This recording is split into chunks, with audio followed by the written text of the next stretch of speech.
Authenticity, it is the most terrifying thing you will ever do. And it's going to be the thing that you struggle with the most.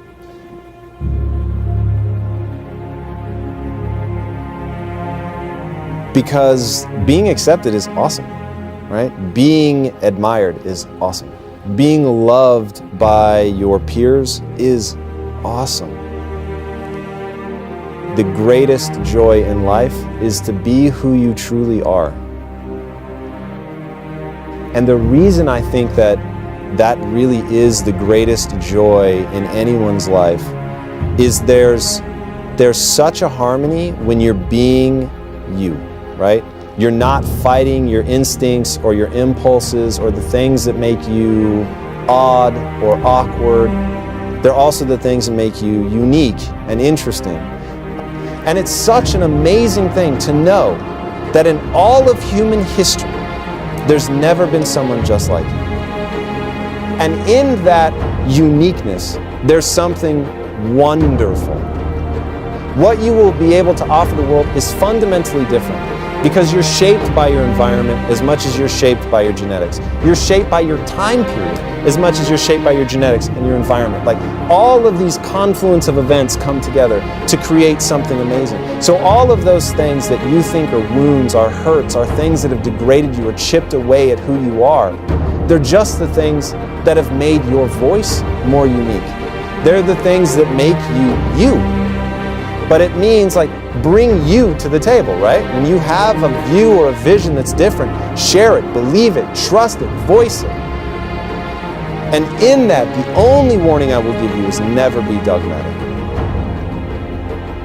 Never say foolish things like, well, that's me, you take it or leave it. Because that's somebody who doesn't have a goal. Or worse, they actually have a goal, and that goal is merely to plant a flag and say, this is who I am forever and ever, and fuck anybody who doesn't like it. That's an emotional suicide mission, right? Because it's not an effective way of getting what you want out of life. But if you can avoid dogma, if you can avoid your ideas calcifying, if you can say, this is me, and I'm always open to an even more interesting way of thinking or doing or going and doing experiences that change you. One thing I always tell people, books will change you, but only if you let them, right? I read a bunch of books and they changed my life. And I went from king of remedial jobs to running this company, right? The world of difference that is startling because I let those books change me. Other people have read those same books and their life looks exactly the same because they didn't open themselves up to being changed. So while you should cling fiercely to your individualism, you should love the things that are weird and unique and special about you, you should also always be looking for that opportunity to grow. So asking the right questions is so fundamental and so powerful. If you really want to find fulfillment in your life, ask the question, how was the worst day of my life the best thing that ever happened to me? The same events, whatever happened, happened. But now ask a different question. How was it the best thing that ever happened to me? When I was in my dark days, as I called them, back at our last company, it seemed like the worst thing that had ever happened to me.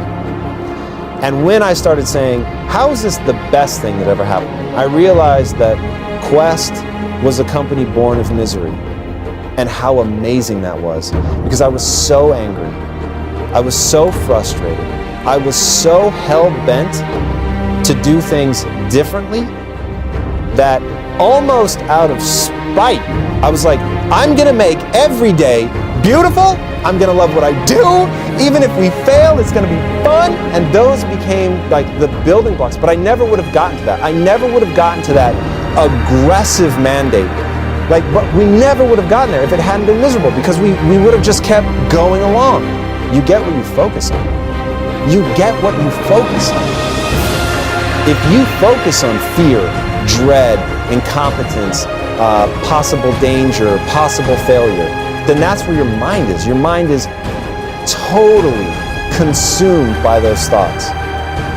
But if, on the other hand, you think about possibility, what can be, how good you can get, the amazing things that could happen, then that's what your mind is consumed by.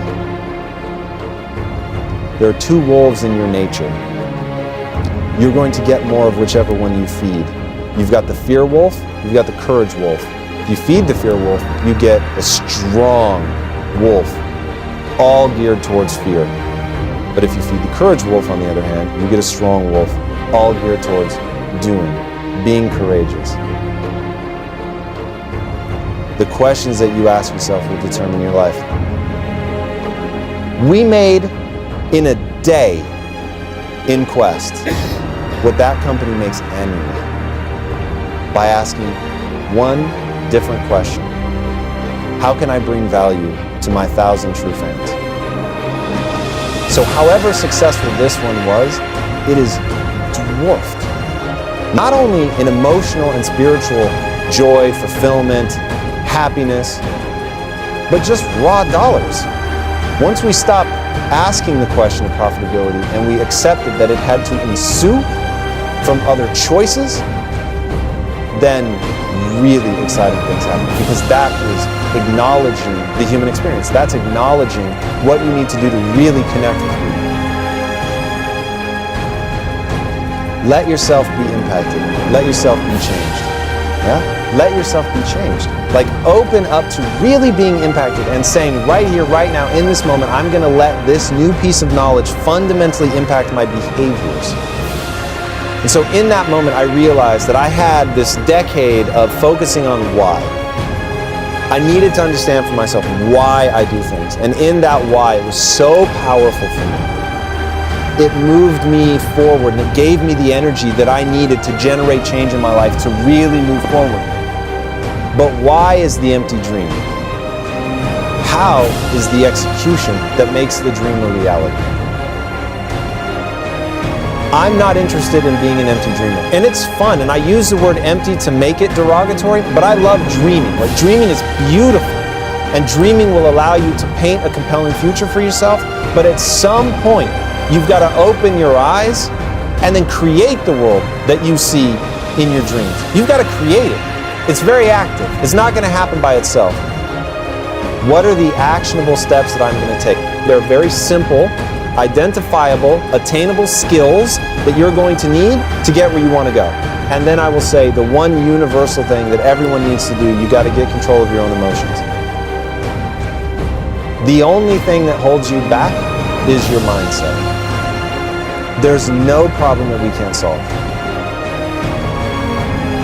Adopt that mindset. These people are no different than you. You've got to touch base with the how. You've got to find the massive action right now, today, that you're going to take to make those dreams come true. It's about executing on your dreams. Executing on your passion. Taking concepts and making them real. That's the goal.